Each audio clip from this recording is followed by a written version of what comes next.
বাংলাদেশের মুক্তিযোদ্ধাদেরকে সেলিউট করি।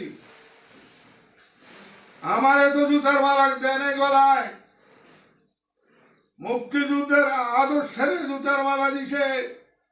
সারা বাংলাদেশের মুক্তিযোদ্ধাদের গায়ে এই গলায় জুতার মালা দিয়েছে। আমি কোন দেশে আছি? আমি যে দেশের জন্য এক সাগর রাষ্ট্র রক্ত গেছে সেই বাংলাদেশে আছি, না পাকিস্তানে সে বর্বর বাহিনী পাকিস্তানে আছি? আমি সাংবাদিক ভাইদের প্রশ্ন করি, আমার উপর কেন অমানসিক নির্যাতন? এই বিষয়টা আমি সারা মিডিয়া জগতের কাছে জানতে চাই।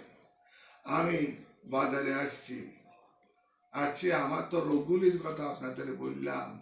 আমার অর্থ অভাব